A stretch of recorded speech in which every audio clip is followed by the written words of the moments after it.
As a K-pop fan, I love so many things about the genre, and I enjoy learning things from other cultures. But there's also many things that I really dislike about the K-pop culture. This is why I started this series and started talking about these different dark sides of K-pop. In this video, I want to talk about diets and weight in K-pop.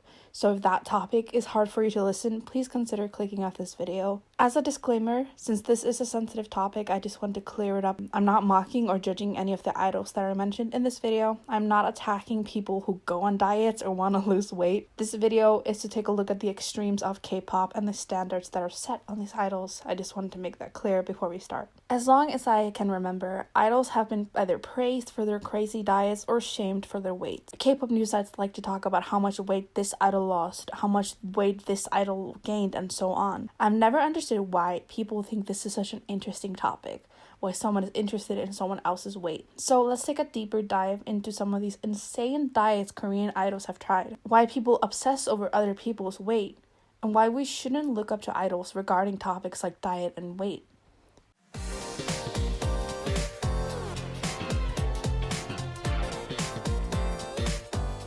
There is a whole plethora of K-pop diets, and I'm not gonna sit here and talk about each one of them, but I'm just gonna mention some of the ones that I think stood out to me in the research. So one of the most famous K-pop diets is the IU diet. Back in 2013, IU was on a show called Night of the TV Entertainment, and there she talked about the diet that she had been on that made her lose 5 kilos in 5 days. The diet, now known as the IU diet, is where a person only eats 1 apple for breakfast, 1 sweet potato for lunch, and a protein shake for dinner. On top of this, IU would work out every day doing cardio for an hour. This diet even became a trend. People all over social media wanted to try the diet and post their results. Looking at the different videos on YouTube of people that have tried the diet is really eye-opening. The people that tried the diet said that just after a few days they had no energy, their immune system was not good, they had waves of sickness, mood swings, and so on. Another diet that a lot of people have tried on YouTube is the Jimin diet. Before BTS's Blood, Sweat, and Tears come back, Jimin tried a very unhealthy diet. On a Korean TV show called Please Take Care of My Refrigerator, Jimin said that he wanted to become more handsome for the comeback, so he went on a diet, and the diet just went too far. He lost 15 pounds on the diet by only eating 1 meal a day for 10 days. This diet took a huge toll on Jimin. He would faint during dance practice, he would feel weak and dizzy, and he stopped because he thought he would end up hurting himself. I don't think I have to explain why this diet isn't a bad idea. If you watched another video of mine, you might know about the paper cup diet, a diet that was made popular by the girl group 9 Muses. The girls appeared on a TV show called Star Beauty Show where they talked about the diet they had been on. The diet was called the paper cup diet, and it's pretty simple. You fill 3 cups up, 1 with rice, 1 with side dishes, and then the last one with fruit or vegetables. And that's your meal, and you do this 3 times a day. The girls said they usually try to eat low sodium and low fat food, but this will work with other foods as well. The girls apparently did this for 5 months. This diet is supposed to help people with self-control and portion control, but this isn't a healthy diet, especially if you're an idol. Xiumin from EXO also tried a bunch of different diets. Back in 2013 for the Growl promotions, Xiumin would skip meals for days and only drink coffee. Soyu from Sister also tried different diets. She talked about a diet that made her lose 8 kilograms in under a month. How? She only ate 4 quail eggs without the yolk, some salad without dressing, and then she would drink a cup of low-fat milk the whole day. On top of that, she would exercise, like hot yoga, go to the gym, and of course, she would practice for her comeback. Again, I don't think I have to explain that that is not enough food for a person to healthily live throughout the day. T.O.P. from Big Bang went on a huge weight loss journey, going on a diet of only water and sweet jelly made from red beans. He lost 20 kilograms in 40 days with the diet and a lot of exercise. Back in 2014, Ailey talked about how she lost 10 kilograms for a comeback magazine. She would only eat about 500 calories a day. She would eat protein like shrimp, beef, crab, chicken, and then she would eat 2 cups of vegetables and 1 cup of fruit. She only ate twice a day. Due to this, she felt like collapsing every day, she lost energy, lacked stamina, and the lung power became weaker. There are so many examples of idols going in this insane diets to lose weight. Either over time, which is a little more healthier, or really quickly, which is really unhealthy for you. Mina from Gugudan would stop eating and only drink 2 bottles of sparkling water a day. 2AM's Changmin tried a diet where he would only eat egg and sweet potato for breakfast, lunch, and dinner, And then he also tried the tofu diet, which consisted of 150 calories for the whole day. One kid from a group called Global Icon tried a diet where she would only drink 1 bottle of soy milk a day for 10 days. She ended up losing 9 kilograms that month. Lots of idols have also tried the 1,000 calorie diet, where you eat whatever you want as long as it's under 1,000 calories. Another diet that is really popular is the one food diet. For example, Dasan went on the diet and only ate cucumbers for 3 weeks, losing 10 kilograms. A diet that the singer Wee Sung tried is now named the Deadly Diet, where he would only eat rice for breakfast and half an apple for lunch, and that was it. Wendy from Red Velvet even tried that diet, along with some other diets like one food diets with soup, water, cabbage, and lemons. She also tried the diet where you would drink a glass of apple and cabbage juice for breakfast, and for lunch she would drink a pumpkin juice, and that was it for the day. She would follow diets that would only give you around 100 calories a day. Wendy has tried so many diets, and I'm gonna touch on her more later, but these are just insane. You're literally depriving yourself of food and just drinking water or soup, and that's just not enough for you. There's also a rumor that the group TVXQ did the one-day diet where they only drank water for their comeback. It hasn't been confirmed, but I honestly wouldn't be surprised.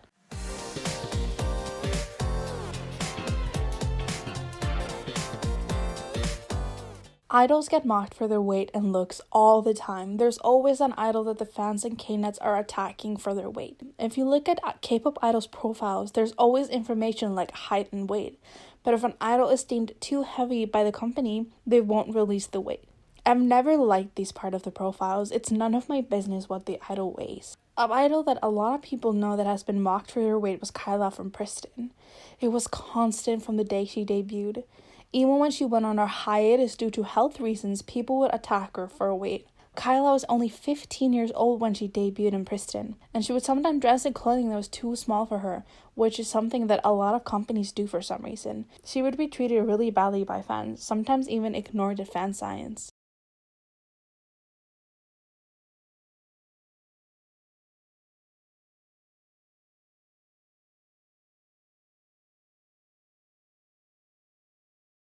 Another idol that got really mocked for her weight was Eunji from G-Friend. She was pretty similar in weight to the other members during her debut, but gained some weight. It was nothing insane, don't get me wrong. She was attacked, mocked, and made fun on online for her weight and looks. She was only 17 when she debuted, so she was still just a kid. Her weight would go up and down, nothing insane. It's just a human thing that happens. Everyone's weight fluctuates, but she just couldn't catch a break. She would hide her face, hide herself in the background, and stay silent. She's gotten a lot of praise recently, which is good because I don't want people to attack her, but this just shows that people change. She was still a kid, and now she's an adult, and there's an obvious difference. So you attacking a kid, it's just really horrible in my opinion. As I said earlier, Wendy from Red Velvet has tried so many diets. She was a little chubby in her training days, and she was even denied by Cube because of her weight. In her earlier days, she gained weight after her debut. During their Dum Dum era, she gained some more weight as well, and she got a lot of hate from people. Some of the other members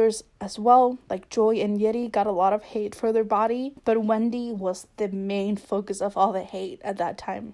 After that, she went on a diet to lose all the weight and came back for a Red Flavor comeback, and Wendy was very skinny. Fans became worried, and now people would call her too skinny, mock her for looking like a skeleton and calling her scary. She just can't win, no matter what. Jihyo from Twice was also attacked in her earlier days, both by staff and fans. When she was in the show 16, her weight was often brought up. A staff member flat out said that Jihyo looked fat. In another instance, a judge said that it wouldn't vote for her because she was chubby. At a fan meeting, someone said to Jihyo that she looked like she could be a weightlifter. She started working out, losing weight, and now she's getting a lot of praise for her beautiful looks and fitting in with the other members. Again, it's called growing up. The list is endless. Mina from Gugudan, CL, Hwasa from Mamamoo, Joy from Red Velvet, Nancy from Momoland, Park Boom. I could go on and on. You've probably noticed a lack of male idols in this video so far. When I was doing the research for this video, I mostly came across female idols that were being criticized or doing this insane diet. Don't get me wrong, there are idols that are considered big and got attacked for it, like Psy and Sindong from Super Junior, although he lost a lot of weight.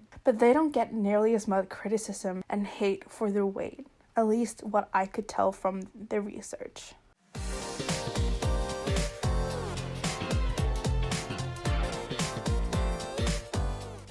So why is this an issue? Oh man, where do I start? Firstly, this whole pressure around weight, diets, and looks on idols is just really bad for their mental health and physical health. The amount of stress that an idol has to look a certain way is probably unbearable. With the idea that idols have to look a certain way, their fans can also feel like they're not good enough, that they're fat and not pretty enough because their idols are skinny and go on insane diets. Don't get me wrong, it's not the idol's fault. They themselves are being pressured usually. It's a vicious cycle. I've heard so many examples of K-pop fans developing eating disorders because they felt unhappy with their body compared to idols. There's also so many YouTube videos of K-pop idols being thinspo, as it's called, and if you look at the comments, it's just really sad to see these probably really young viewers criticizing their own weight.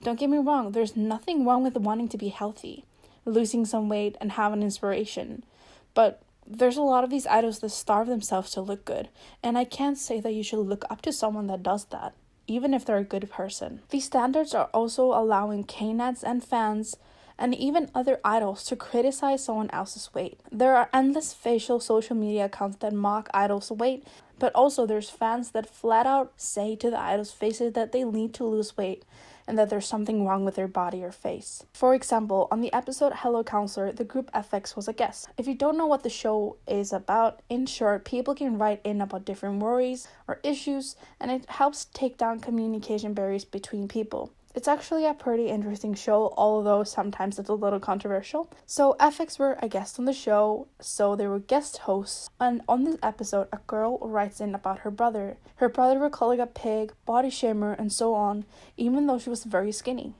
Another host of Hello Counselor asked their brother that if he thought his own sister was fat, what he thought about the FX members. 스도 약간 살쪘다고 생각하겠네요? 어때요? 본인 기준에서? 다들 이쁘시고 멋지신데 군데 좀 뺄 때는 있다고 살이 생각합니다. 쪄 있다.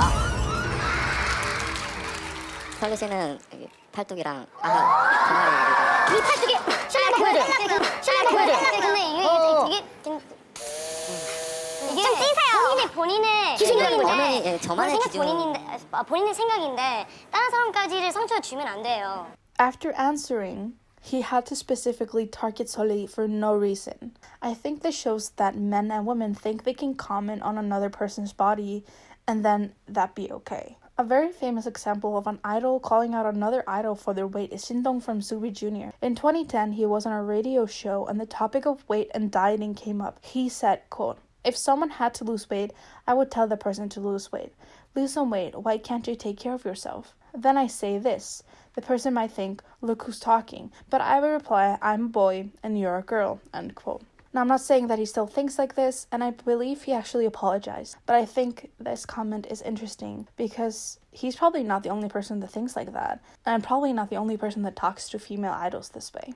Another issue is that these idols aren't always going on these diets because they want to. Often it's because of the company's pressure onto the idol. A clip pretty well known by now is when Momo was talking about how she didn't eat for a week before she debuted because her company said that she could only debut if she lost 7 kilograms. 근데 나도 연습생 때 일주일 만에 7kg 빼고 일주일 만에 7kg 쪘어. 그러니까 7kg를 그러니까 무조건 빼야 된대. 빼야 그 쇼케이스를 쓸 수 있대. 그래가지고 근데 7kg 다시 찌면 어떡해? 쪄버렸지. 근데 그때까지 쇼케이스 전까지 해야 되니까 날짜가 있었어. 그 날짜가 있었는데 그 날짜까지 진짜 안 먹고 아무것도 안 먹고 그리고 진짜 침대에 누워 있는 이렇게 침대에 있고 자려고 하잖아. 뭔가 못 일어날 것 같아서 무서워서 눈물이 나는 거야 갑자기. 일주일 동안 아예 안 먹었어? 진짜 아무것도? 얼음 하나 이런 거. 진짜 얼음 하나. 근데 이거 먹어도 진짜 살찔 것 같은 거야. 너무 진짜 조금이라도 의지가 올라서. 대단하다. 진짜. 그래가지고 계속 그러고 있다가 7kg 일단 빼라고 한 거야. 근데 회사에서 일주일 안에? 일단 빼야 된다고. 일단 이 숫자를 해라. 그래가지고 너무 진짜 빠져서 아니 입술도 타였고 진짜 죽어가고 있는 거야. 진짜 나 진짜 자다가 일어날 수 있을까 이 걱정이 많이 되는 거야. I'm assuming by the context of the clip that this happened after the show 16. Here's what Momo looked like during 16. In an interview with Asian Boss, Wei, a former member of KPOP, said that one of the biggest struggles of her as an idol was the fact that she had to go on diets and couldn't eat the things that she wanted. I know that there are standards that the company expects you to follow. I get that. But the fact that, for example, they allowed Momo to starve herself for the debut is questionable at best.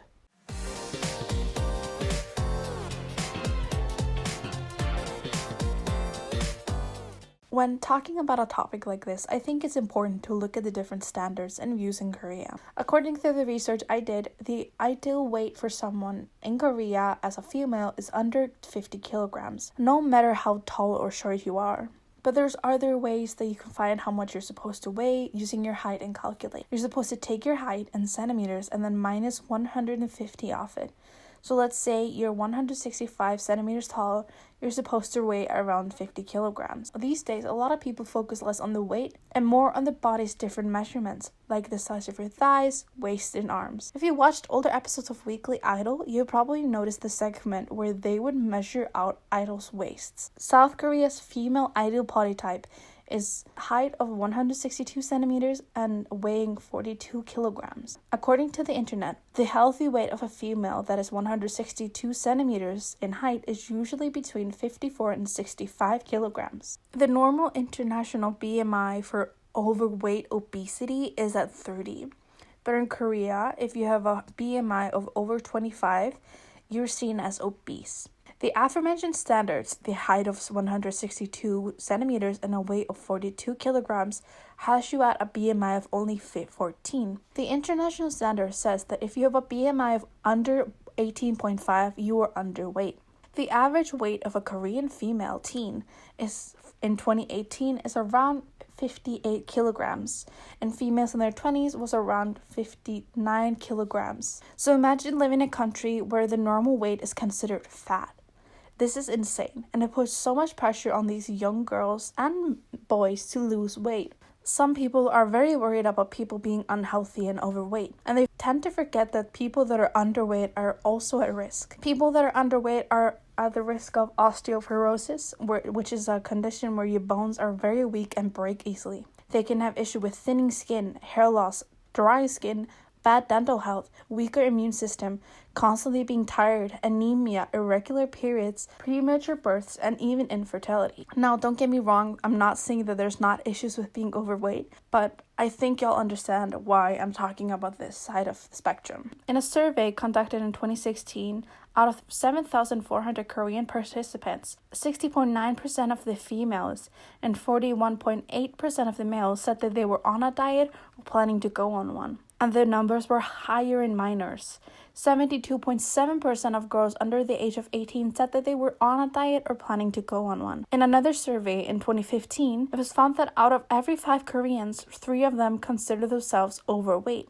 Kim Yuri, a Korean professional in mental health medicine, said that it was an estimate that out of every 4 Korean women, 1 suffers from some sort of eating disorder. It's most common with teens and females in their 20s. But this isn't 100% accurate, as not everyone seeks help for their issues. So who really knows how many people are suffering with some kind of eating disorder? Well, yes, South Korea has one of the lowest obesity rates in the world. Is that because they're all normal and healthy, or is it because there's more behind it, like insane standards of weight, diet, and beauty? Korea does push this idea on people that they have to be a certain way to be normal. Sizes like free size, which is around 8 in UK size and 6 in the US, and 1 size are very common in Korea, and small sizes in general. So if you don't fit into the smaller clothing, you probably feel very badly about yourself and have a hard time finding clothes that fit you. Although I understand the cultural difference in Korea and other Asian countries like China and Japan, that does not mean that those cultural views are healthy.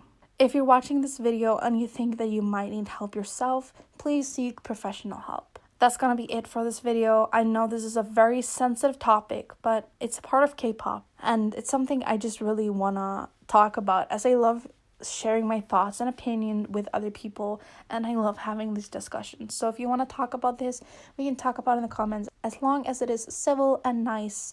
And yeah, thank you guys for watching this video, and I will see you guys next time.